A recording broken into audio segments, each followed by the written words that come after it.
Graça e paz, galera. Nós estamos aí começando o nosso vídeo com relação ao estudo da escola dominical da Igreja Vida Cristã. Eu sou o pastor Eliezer e nós vamos estar meditando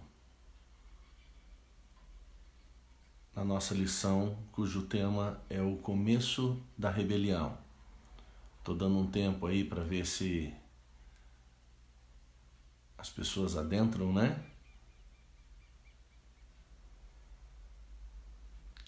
Mas vamos começar.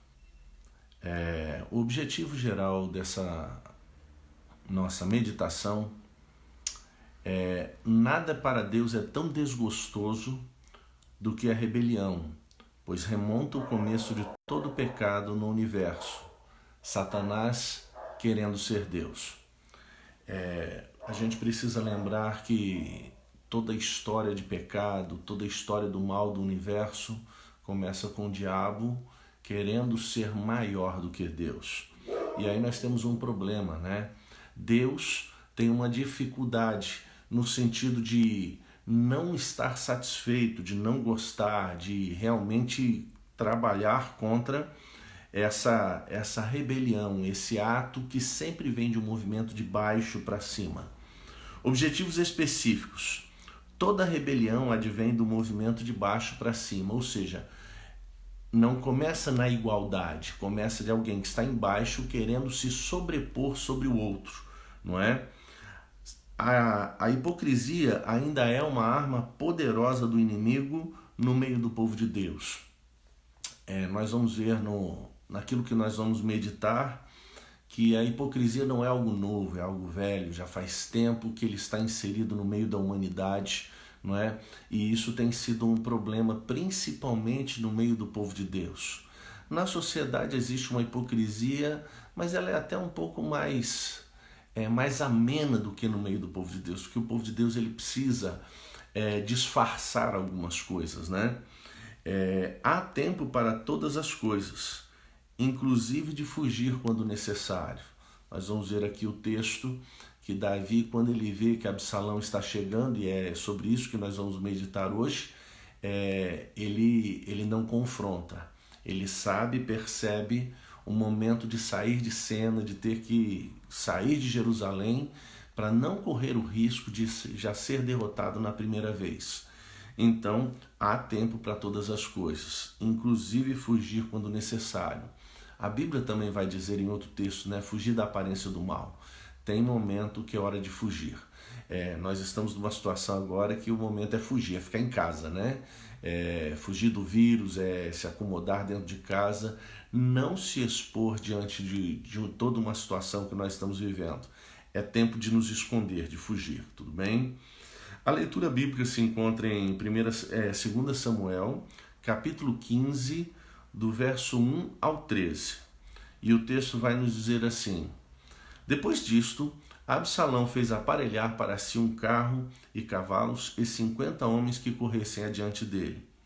Levantando-se Absalão pela manhã, parava ao lado do caminho da porta, e a todo homem que tinha alguma demanda para vir ao rei a juízo, Absalão chamava a si e lhe dizia: De que cidade és tu? Respondendo ele: De tal tribo de Israel é teu servo. Absalão lhe dizia: Olha, a tua causa é boa e reta, porém não tens quem te ouça da parte do rei. Dizia mais Absalão: quem me dera ser juiz na terra, para que viesse a mim todo homem que tivesse demanda ou questão para que lhe fizesse justiça?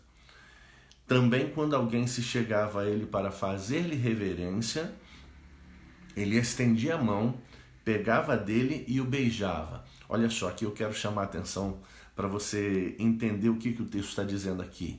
Quando alguém ia beijar a mão de Absalão, Absalão puxava a pessoa para perto e lhe abraçava e beijava o rosto, não é? Fazendo um sistema totalmente diferente da cultura da época e do que se esperava no tratamento das pessoas com o rei. Mas isso tinha um objetivo, né?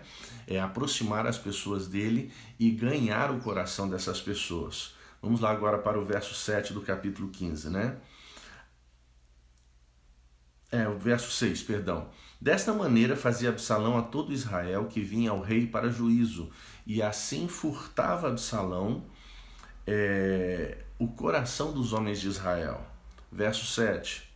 Ao cabo de 4 anos, Absalão disse ao rei: deixa-me ir pagar em Hebrom o meu voto que fiz ao Senhor. Enquanto morava em Jesur, na Síria, fez o teu servo um voto dizendo: se o Senhor me fizer tornar a Jerusalém, servirei ao Senhor. Disse-lhe o rei: vai em paz. Levantou-se e foi a Hebrom. Enviou Absalão espias por todas as tribos de Israel, dizendo: quando ouvirdes o som das trombetas, direis: Absalão reina em Hebrom. De Jerusalém foram com Absalão 200 homens convidados, porém iam na sua simplicidade, pois nada sabiam daquele negócio. Também Absalão mandou vir Aitofel Gilonita do conselho de Davi à sua cidade de Giló, enquanto ele oferecia os seus sacrifícios, e a conspiração se fortificava e crescia em número o povo que tomava o partido de Absalão. Veio um mensageiro a Davi e disse: o coração de todo Israel segue Absalão. Na Igreja Vida Cristã nós temos estudado sobre a vida de Davi, e nós começamos lá em 1 Samuel capítulo 15, e nós viemos ao longo do tempo estudando a trajetória deste homem de Deus. E aqui nós vemos um processo, um dos momentos mais difíceis da vida de Davi, que foi exatamente a questão da revolta do seu filho, né? E nós aprendemos que Absalão era um homem paciente e persistente. Qualidades, quando aplicadas para o mal, têm o seu efeito destrutivo, né? Ele faz um processo a longo prazo de trazer o povo para o seu lado. E depois de 4 anos ele dá o golpe, não é? E ali começa a sua rebelião. O textuário vai dizer o seguinte: veio o mensageiro a Davi e disse: o coração de todo Israel segue Absalão. Ou seja, na realidade, ao longo da história de Davi, a gente percebe que ele tinha uma inteligência, uma equipe de inteligência, de informações muito eficientes. Mas aqui, no caso de Absalão, há uma falha, né? Não se percebe durante 4 anos o movimento de Absalão para tomar o reino, não é? A gente precisa lembrar que Absalão ele mata um dos seus irmãos, Amnon, porque Amnon violentou a sua irmã, né, Tamar. E diante disso, Davi coloca Absalão no exílio, e depois de alguns anos Davi se consola sobre a morte de Amnon, e Absalão então faz um movimento para voltar a Jerusalém. Quando ele volta a Jerusalém, Davi então ele vai receber, depois de algum tempo, Absalão de volta no templo. E a partir daí Absalão começa todo um movimento, não é, para conquistar o reino. A verdade prática diz o seguinte: toda rebelião parte do pressuposto de remover quem Deus estabeleceu e colocar outro no lugar. É interessante que este movimento acontece sempre, não é verdade? Sempre tem alguém na reta querendo demover aquilo que Deus colocou, não é? E é imprescindível que a gente tenha sensibilidade em Deus e a percepção de ver este movimento e não nos envolvermos neste processo. Porque demover quem Deus colocou, quem for nessa direção paga um preço muito alto. Na introdução nós vamos ver o seguinte: como já vimos, Absalão retorna para Jerusalém e depois se apresenta diante de Davi com uma chantagem emocional. Em 2 Samuel capítulo 14, verso 32, o texto vai dizer o seguinte: respondeu Absalão a Joabe: olha, enviei-te a ti, dizendo: vem cá para que te envie ao rei, a dizer-lhe para que vim de Jesur. Melhor me for ainda estar lá. Agora, pois, veja eu a face do rei, e se há em mim alguma culpa, que me mate. Absalão faz esse jogo porque, na realidade, ele já sabia que Davi já tinha perdido 2 filhos. O filho dele com Batseba, e depois Absalão tinha matado Amnon. Era óbvio que Davi não ia querer perder um outro filho, não é? Então, diante dessa chantagem emocional, ele retorna ao palácio. De volta ao palácio, ele agora decide tomar o trono. Afinal, para ele, Davi era um fraco e incapaz de julgar o reino com justiça. Nós fizemos a nossa leitura e em 2 Samuel capítulo 15, verso 4, vai estar registrado, né? Que ele vai dizer o seguinte: olha, quem me dera fosse eu, porque se fosse eu, seria diferente, eu faria de outra forma. Ele então começa um processo no trato com o povo para mudar o coração deles a seu favor. Lembrando que, novamente, que ele era paciente e persistente para alcançar seus objetivos. Absalão era ladino, não é?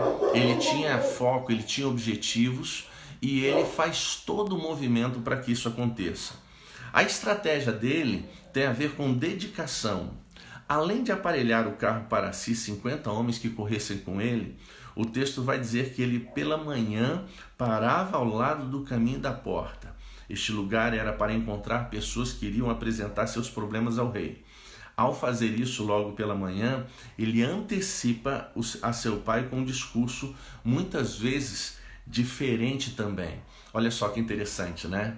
Quando a pessoa tem alvos, tem metas, tem objetivos, a pessoa se predispõe a acordar cedo, a correr atrás. Absalão era um camarada que ele tinha foco, ele tinha metas e ele tinha propósitos. Então ele todo dia de manhã ele se colocava na porta, na entrada da cidade e ia acolhendo as pessoas que chegavam. O camarada sabia o que estava fazendo, ele sabia o que queria. Nós precisamos entender que se você quer chegar a algum lugar, é preciso que você tenha dedicação, que você se empenhe, não é? Nós estamos falando de alguém que estava fazendo um movimento totalmente errado, mas estava fazendo as coisas certas para alcançar esse movimento. Você entende o que eu quero dizer? Levantar cedo, se dedicar, se empenhar para alcançar determinadas metas e objetivos é o melhor caminho para você chegar lá. Ninguém vai conseguir chegar a objetivo nenhum se acomodando, levantando tarde, sossegado, né? Calmo, sereno e tranquilo. Não, quando a gente tem metas e objetivos, é preciso que a gente corra atrás e se dedique para alcançá-los. Absalão tem uma demonstração de empatia. Ele procurava saber os problemas das pessoas e sempre possuía uma palavra agradável para os ouvintes, se colocando no lugar do rei e propondo de maneira subjetiva que assumisse este lugar que, segundo ele, não estava cumprindo bem o seu papel. Então olha só que interessante, né?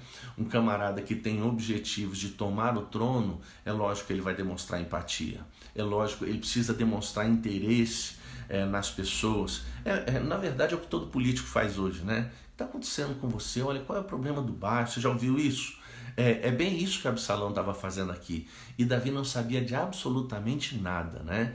Então ele se colocava na porta da cidade, ele automaticamente ele vai procurar saber dos problemas, ele vai trazer uma palavra amiga e de uma maneira muito subjetiva ele vai dizer: olha, que pena que não tem um rei que resolva essas questões de uma maneira mais eficiente. Você entende? Isso não é novo, isso é velho, né? Você está vendo aqui nos dias de Davi isso acontecendo e hoje é o que mais acontece. Nós estamos aí para ter eleições aí para prefeito, para vereadores, né? E a gente vai ver muito desse movimento aqui, dessa atitude de Absalão. Não era uma empatia verdadeira, né? É aqui que entra a questão da hipocrisia. Ele só demonstrava interesse em detrimento dos seus objetivos. Ele realmente não se importava com as pessoas. E de novo, né? A gente vê muito disso aqui. Um rei mais acessível. O texto dá o sentido de quando procuravam pegar a mão de Absalão, ele se recusa a dar, mas se aproximava da pessoa para abraçar e beijar, revelando assim como se ele fosse próximo das pessoas. Não era assim que se tratava um rei, pois deveria haver respeito e reverência.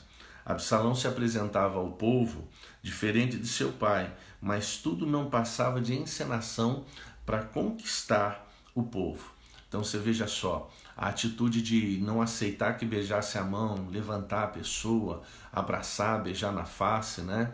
Tudo isso tinha um objetivo, tinha um contexto. Não havia uma sensibilidade, não havia um desejo de se aproximar. Não, ele queria tomar o povo para si, não é? Você vê aí de novo a hipocrisia, como existe esse movimento fora da igreja e dentro da igreja, de gente que às vezes quer determinadas posições e faz todo esse movimento sem haver sinceridade, sem haver verdade. É preciso que você entenda que apesar das pessoas fazerem isso, de alguém até achar inteligente fazer assim, Deus está olhando não as nossas atitudes, mas as nossas motivações. E quando Deus olha as nossas motivações, Ele já sabe o que nós estamos querendo e se há verdade e sinceridade nisso, né? Para quem está chegando agora, nós estamos meditando aí em 2 Samuel, capítulo 15. Se quiser abrir a sua Bíblia e acompanhar conosco, será um prazer. É o tema que nós temos estudado, não é? O início da rebelião. A síntese desse tópico vai dizer o seguinte: há muita dedicação hoje em ludibriar o povo, com sorriso e compaixão, mas tudo muito raso, superficial, cujo objetivo são lugares, títulos, menos a verdadeira empatia pelo outro. E aqui eu quero dizer que muitas das vezes isso acontece dentro da igreja, né? Determinadas lideranças, sejam em cima do púlpito ou abaixo, tem muito a ver com esse movimento, né? Muita empatia, muito sorriso, muito simpático, mas às vezes a pessoa só quer o lugar. Ela realmente não se importa, ela realmente não tem interesse com isso, não é?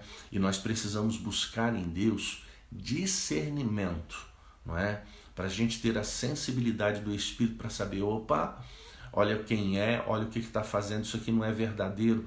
Porque, irmãos, a nossa atitude, a nossa postura, o trato nosso precisa ser pautado pela verdade.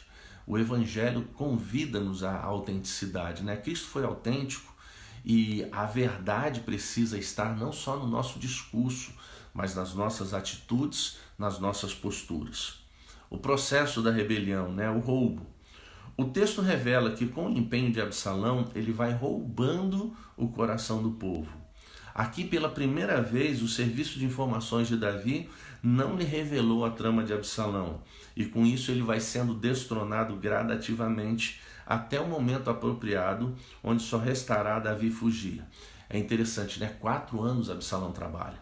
Durante 4 anos Absalão faz um movimento e infelizmente Davi não foi informado de nada. Não é? Não houve nenhuma informação sobre isso, não houve nenhuma preocupação. Davi, como nós já estudamos aqui na igreja, não é? Davi foi um excelente líder, mas um péssimo pai.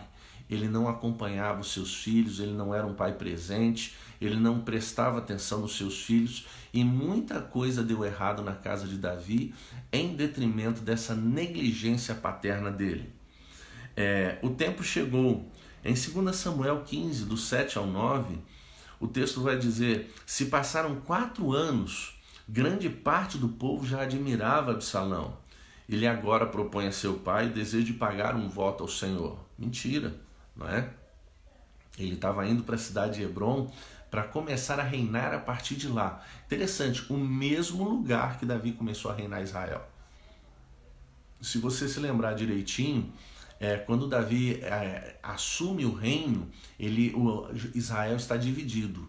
Uma parte ainda segue o filho de Saul, não é? Praticamente 10 tribos, e 2 somente vão seguir Davi, e ele começa a reinar em Hebrom, não é? Então Absalão vai lá começar no mesmo lugar que Davi começou, não é?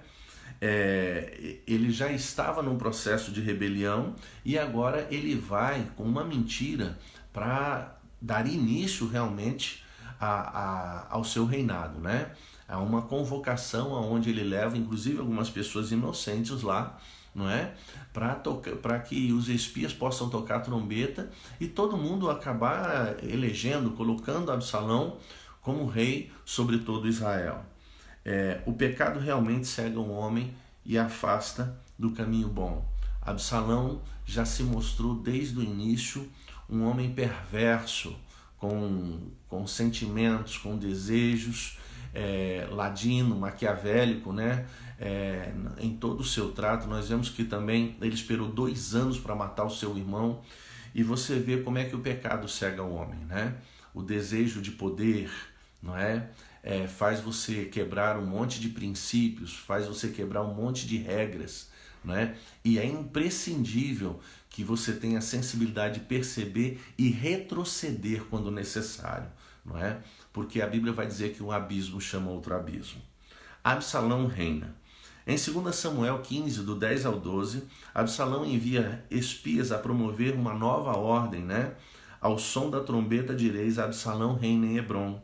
Ele convida pessoas que, inocentes, acabam por fazer parte de uma trama bem executada e traz para perto o conselheiro de Davi, Aitofel. Um movimento bem articulado que consegue seu objetivo. A única coisa que Absalão em nenhum momento pensou era se Deus estaria aprovando os seus passos. Então você percebe que para Absalão não houve nada de consultar o Senhor, não houve nada de buscar o Senhor. Ele queria o poder. E ele faz todo um movimento para isso acontecer, negligenciando que Davi foi colocado pelo Senhor, não é? E aqui entra uma questão interessante, né? Quantas vezes a gente não vai fazendo as coisas fora da direção de Deus, fora, né, da orientação divina, fora do caminho, da vontade do Senhor. A Bíblia vai dizer que a vontade do Senhor é boa, perfeita e agradável. E por que será que os homens, por que será que nós estamos sempre negligenciando a vontade do Senhor e querendo que Deus aprove os nossos projetos? Eu quero trazer uma palavra de Deus para você neste momento. Nada melhor do que a vontade de Deus para você. Não importa. Você pode não entender, mas a vontade de Deus não é objeto do nosso entendimento, é objeto da nossa fé. Quando a Bíblia diz que a vontade é boa, perfeita e agradável, é porque Deus tem o melhor para nós, porque Ele nos ama, né? Ele nunca vai nos promover algo ruim. Até quando Ele nos corrige, é para o nosso bem, afinal Ele nos quer ver no céu, tá bom? Síntese do tópico 2, né? A eficiência humana obtém excelentes resultados, mas fora da direção divina, os resultados terão pouca duração. De novo a gente vai falar que Absalão era um camarada, né, paciente, persistente, né, com foco, com objetivos, dedicado aos seus projetos, né? Isso são tudo atribuições, qualidades que todos nós devemos nos empenhar e ter, né? Paciência, persistência, porém com uma ressalva: na direção de Deus. Um trecho da palavra que eu acho fantástico é no livro de Gênesis capítulo 11. Você vai ver ali a construção da Torre de Babel, né? E eu acho interessante que eles são muito eficientes, né? Há uma divisão de trabalho, eles falam a mesma língua, eles têm o mesmo propósito, o mesmo objetivo, né? E eles fazem isso com eficiência. Deus chega ao ponto de descer e dizer assim: olha o que eles estão fazendo.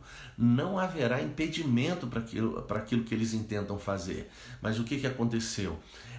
Não era um projeto aprovado por Deus. Então Deus vai lá e coloca o dedinho dele e muda a situação. Aqui eu quero que você entenda uma coisa. Quando é do projeto de Deus e você tem paciência, você é persistente, você se dedica, você se empenha, o resultado disso é que você vai mais longe. Agora, quando você sai fora da vontade de Deus, não adianta as coisas certas que você possa fazer na sua prática. O resultado é que Deus vai intervir ou que, infelizmente, você vai chegar num lugar onde você não gostaria de estar. Tudo bem? Ponto 3. Tempo de fugir. Uma sábia decisão. Uma sábia e difícil decisão. 2 Samuel 15, do versos 15 ao 18. Quando a notícia chega, Davi entende que é hora de fugir para que não haja um mal maior. Os seus servos estão com ele e todos da sua casa saem com ele, ficando 10 concubinas para guardar a casa. O texto revela que mais de 600 homens caminham com ele. Apesar de tudo, Davi ainda era um líder digno de confiança que gerava fidelidade à sua volta. Apesar de todo o processo, apesar de tudo que Absalão fez, ainda havia gente fiel a Davi, não é? E Davi, ao invés de partir para o confronto neste momento, ele é inteligente. Ele decide fazer o seguinte: olha, vamos todo mundo sair. Agora não é hora de confronto, agora é hora de fuga. Nós não estávamos preparados para essa situação, a coisa chegou de surpresa, não é? Então o que ele faz? Ele foge, não é? Aqui vem uma palavra muito contextualizada, né? Há tempo da gente fugir, há tempo da gente se recolher, há tempo da gente se esconder do problema, não é? Nós estamos vivendo um momento aí que a ordem é fica em casa, não é? Então fica em casa, não é? Não é hora do confronto agora, não, eu vou para o confronto, não, eu sou servo de Deus, não. Davi era um homem segundo o coração de Deus, mas ele entendeu um momento de, opa, é hora de sair de cena, é hora de sair de Jerusalém, é hora de fugir, não é? É hora, meu irmão, de você ficar em casa, né? Vai ler Bíblia, vai orar, não é? Você sempre disse que não teve tempo, né? Agora você vai ter tempo. Agora você tem tempo para ler Bíblia, agora você tem tempo para orar. Não é tempo de ficar plantado na Netflix vendo 12, 15, 17, 18, 24, uma temporada inteira de série, assistir filmes. Agora é tempo de você colocar o teu joelho no chão e orar, né? Leonardo Ravenhill vai dizer o seguinte, um pregador dos Estados Unidos que já está com o Senhor, né? As redes sociais serão uma prova cabal de que nós tínhamos tempo para buscar o Senhor e não fizemos, né? Que nós aproveitemos este tempo de reclusão para estarmos juntos em família e, acima de tudo, meditando na sua palavra e aos pés do Senhor. A Bíblia vai dizer, se o meu povo, que se chama pelo meu nome, se humilhar e orar e buscar a sua face, eu ouvirei dos céus. O Senhor vai ouvir o nosso clamor. É tempo de fugir, é tempo de nos esconder. Tudo bem? A fidelidade de Itai. Em 2 Samuel, capítulo 15, do verso 19 ao 23, surge um personagem que aparece aqui, né? Itai era um geteu, filho de Gade, e por esta razão palestino, que se tornou um grande amigo de Davi. Este homem revela uma grande fidelidade para com Davi, pois mesmo a pedido de Davi, ele se recusa e diz algo parecido com a fala de Ruth, sua sogra. Vamos ver o que Ruth vai dizer, né? Não me enches para que te deixe e me obrigues a não seguir-te. Aonde quer que fores, irei, e aonde quer que pousares, ali pousarei. O teu povo será o meu povo, e o teu Deus será o teu Deus. Comparando com a fala de Itai, né? Itai vai dizer o seguinte, tão certo como vive o Senhor, e como vive o Rei meu Senhor, no lugar em que estiver o Rei meu Senhor, seja para a morte, seja para a vida, aí certamente estará também o teu servidor. Ou seja, Itai vai dizer o seguinte, eu estou contigo para o que der e vier, né? Isso é fidelidade. Já no texto de 2 Samuel 15, 23, revela a tristeza do povo que seguia Davi, pois provavelmente via no semblante do rei a tristeza e a vergonha de tamanha traição. Você imagina o que é o pai vendo o filho traindo e tomando o lugar dele à força, não é? Davi deve ter sentido uma tristeza muito grande, uma vergonha muito grande, né? Até mesmo da sua ineficiência como pai, porque o resultado vai ser jogado também, alguma coisa sobra para o pai em detrimento da atitude do filho, né? A arca do Senhor fica no seu lugar. Em 2 Samuel 15, do versos 24 ao 26, os sacerdotes cumprem o seu papel, atirar a arca para acompanhar o rei, mas são surpreendidos com a fala de Davi, onde Davi se coloca na mão de Deus para bem ou para mal. Por isso Davi é um homem segundo o coração de Deus, pois isso demonstra a confiança na justiça divina sobre a sua vida e seu povo. Vamos entender o que acontece aqui. Os servos de Davi acompanham Davi saindo de Jerusalém, parte do povo acompanha Davi, 600 homens acompanham Davi, e eles estão saindo da cidade passando pelo vale. Os sacerdotes Zadok e Abiatar, eles conduzem a arca juntamente com o povo. Quando o povo passa e eles vão adiante, o rei vai olhar e vai dizer o seguinte, o que vocês estão fazendo? Não é? E eles vão dizer o seguinte, não, nós estamos levando a arca junto. Olha o que Davi vai dizer para eles, né? 2 Samuel, capítulo 15, versos 25 e 26. Torna a levar a arca de Deus à cidade.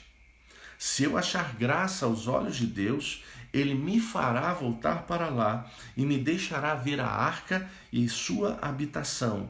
Mas se ele disser, não tenho prazer em ti, então estou pronto, faça de mim como parecer bem aos seus olhos. Olha que coisa tremenda que está acontecendo aqui. Os sacerdotes estão pegando a arca, que é símbolo da presença de Deus, está dizendo, não, a arca vai junto, meu rei, meu senhor, nós vamos juntos, né? E Davi vai dizer o seguinte, pode voltar. Se o Senhor achar graça, eu vou voltar para cá. Se for para bem, eu volto. Eu volto a ser rei, eu volto para Jerusalém, o Senhor vai me dar vitória. Se o Senhor não achar graça, eu estou nas mãos do Senhor. Isso é fé, isso é confiança, essa intimidade com Deus, mesmo na crise, não é? Será que nós temos as condições, não vou dizer repetir, mas as condições de declarar isso com tanta confiança como Davi fez? Se o Senhor quiser, eu volto. Se o Senhor não quiser, eu volto. Eu estou nas mãos do Senhor. Você entende o que está acontecendo aqui? Um tempo de crise onde Davi está para perder o reino, ele se coloca nas mãos do Senhor para voltar a ser rei ou para não voltar a ser rei. Para bem ou para mal, ele se coloca nas mãos do Senhor. Em tempos como o de hoje, nós precisamos nos colocar nas mãos do Senhor. De novo, né? Davi não ficou em Jerusalém, não, eu sou servo do Senhor, é aqui. Não, ele fugiu. Mas ele se coloca nas mãos do Senhor. Nós precisamos estar escondidos em Deus, na nossa casa. Nós precisamos fazer o que precisamos fazer, as recomendações com relação a esse vírus, mas nós também precisamos colocar a nossa vida nas mãos do Senhor. Para bem ou para mal, seja feita a vontade do Senhor. Porque, meu querido, eu vou dizer algo que eu já disse aqui em casa, às vezes eu falo para as pessoas, né? Não vai chegar ninguém no céu surpreendendo Deus. Deus olhando e dizendo assim, o que você está fazendo aqui? Não era para você estar aqui. Só será chamado quem Deus quiser. Se Deus te chamar, vai ser com vírus, sem vírus, você vai para a glória, meu querido. Mas é preciso que você esteja nas mãos do Senhor, seja para viver, seja para morrer. Não é? O apóstolo Paulo vai dizer, porque dele, por ele, para ele são todas as coisas, a sua vida pertence a ele. Se ele quiser, você vai estar com ele. Davi se coloca nessa condição. Davi, o estrategista. Em 2 Samuel 15, do verso 27 ao 37, vai mostrar que enquanto Davi foge, ele também já vai construindo a sua estratégia. A fim de conhecer os planos de Absalão, deixando os sacerdotes, filho de Zadok, como informantes, e apesar de Uzai, amigo de Davi, querer segui-lo, Davi o envia de volta a Jerusalém, ao palácio, com Absalão, para dar notícias das decisões tomadas ali. O texto termina com a entrada de Absalão em Jerusalém. Davi está fugindo, mas enquanto ele foge, ele pensa. Enquanto ele foge, ele toma decisões. Enquanto ele foge, ele faz estratégia. Não é? Davi não é um camarada desesperado, fora de controle, não. Ele é um camarada que pensa. Nós precisamos ter este princípio, queridos. Mesmo no tempo de reclusão, mesmo no tempo de fuga, a gente precisa ser estrategista. A gente precisa ser inteligente. Se existe uma coisa que Deus fez, Deus deu ao homem, foi inteligência. Não é? A prova está aí, o mundo que você vive, as ferramentas que você tem, a tecnologia, tudo isso evidencia a inteligência do homem. Mas não é só o homem que cria, é o homem que pensa, o homem que reflete, o homem que analisa, o homem que toma decisões inteligentes, né? Decisões inteligentes como ficar em casa, evitar de sair, pessoas de idade, né? Pessoas aí que fazem parte do grupo de risco, não se expor. Em Caçapava não tem nenhum caso, só tem um caso, não chegou aqui. Meu querido, não se trata de chegar, não se trata de ter um caso, quantos casos tem. A recomendação fica na sua casa. Aí a gente tem um tempo para ficar em casa, para cultuar ao Senhor na sua casa, para adorar o Senhor, para ler a sua palavra, não é? Gerar hábitos que você não tinha, né? De ler a palavra. Isso é ser estrategista, é um tempo de nós buscarmos ao Senhor e alcançarmos a resposta do Senhor. Síntese do tópico 3, né? A verdadeira confiança em Deus se dá quando, apesar da crise, o homem está disposto a se colocar nas mãos dele, para o bem ou para o mal. Na verdade, meu querido, deixa eu te dizer uma coisa. A nossa vida sempre vai estar nas mãos do Senhor. E Ele vai fazer o que Ele quiser.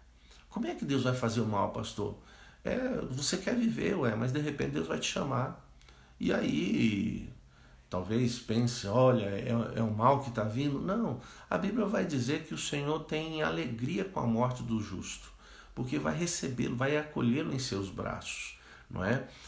Com isso eu não estou sendo fatalista, pelo amor de Deus. Eu quero que você entenda o que é importante aqui. Sempre estivemos nas mãos do Senhor. Agora um vírus nos dá o temor, nos dá o medo, né? Claro, a gente deve ter prudência, ninguém deve, eu estou nas mãos do Senhor, então eu vou lá, e se o Senhor então vai me livrar, não é disso que nós estamos falando. Eu estou falando de uma confiança, de um descansar nos braços do Pai, né? Que se o Senhor quiser guardar, Ele vai guardar o seu povo. Se o Senhor achar que tem alguém que precisa levar, vai levar com vírus ou sem vírus. Nós precisamos descansar nos braços do Pai. Esse descanso é saudável para a nossa vida. Aí não há ansiedade, aí não há temor, aí não há medo. A gente está nas mãos do Senhor, não é? Davi se coloca nessa posição e nós devemos partir do mesmo pressuposto de nos colocarmos nos braços do Pai, de maneira inteligente, não é? Fazendo o que nos compete fazer e saber que o Senhor é o dono da vida, né? A Bíblia vai dizer que o Senhor é o que mata e é o que dá vida. O Senhor é aquele que faz a ferida e sara, não é? Tudo é possível nas mãos do Senhor. A Bíblia vai dizer que todas as coisas concorrem para o bem daqueles que são chamados seus filhos. Então, quando a gente está em Deus, tudo concorre para o bem. Até num momento como esse, eu diria que Deus está chacoalhando a árvore para ver quem é que está em Cristo ou quem é que está na igreja. A diferença aqui, né? Estar na igreja a partir do momento de uma perseguição, qualquer coisa que advenha, a pessoa foge. Estar em Cristo, ela permanece fiel no Senhor. Porque você não será salvo por estar na igreja. Você será salvo por estar em Cristo Jesus. A conclusão do nosso estudo de hoje, né, tem algumas coisas para a gente pensar aqui.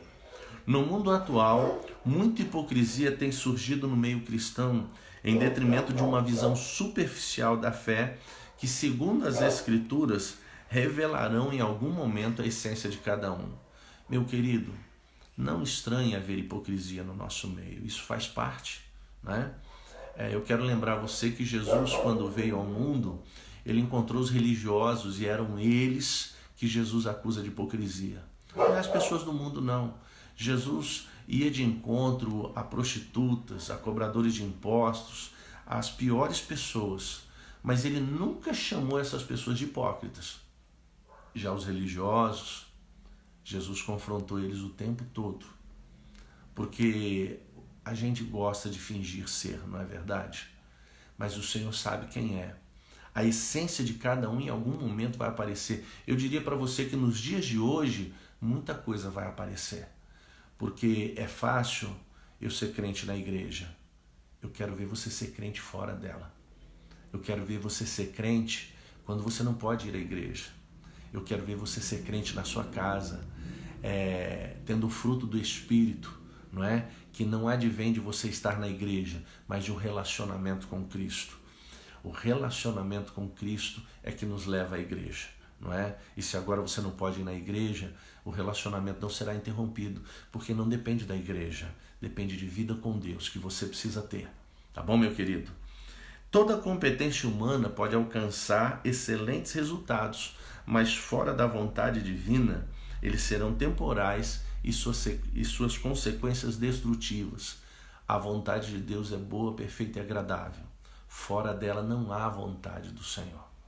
Fora da vontade do Senhor não há bênção. Fora da vontade do Senhor não há bons resultados, né?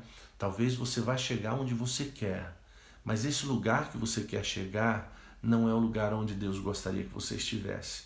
E com certeza você em algum momento vai descobrir isso, né? Deus tem o melhor para você. Não importa se você entende isso ou não, não é? A vontade de Deus, a boa, perfeita e agradável, não é objeto do nosso entendimento, é objeto da nossa confiança. Eu confio que Deus tem o melhor para mim, então eu descanso nisso, não é? E aí, por pior que seja o caminho, é preciso você lembrar, você se lembrar de algo que eu sempre falo, né? O caminho não precisa ser bom, o lugar para onde eu estou sendo levado, sim.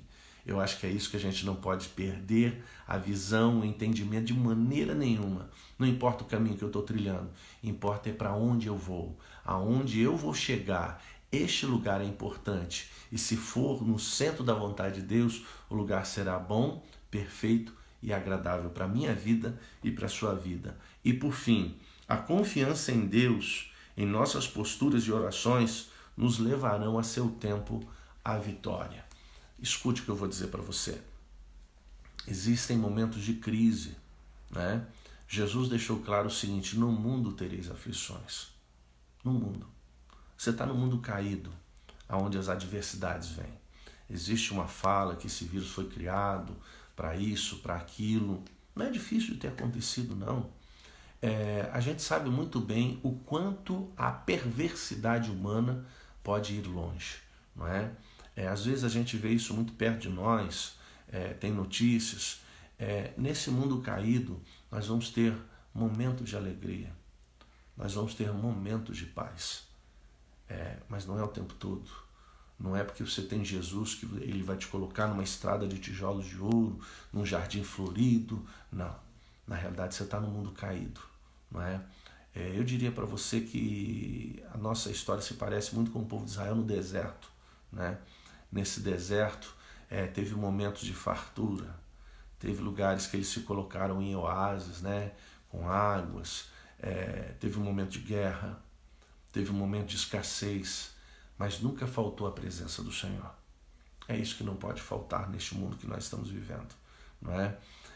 A gente vai se deparar com rebeliões, sempre vai ter alguém querendo usurpar o lugar do outro, querendo remover o outro do lugar, sempre vai haver esse tipo de coisa.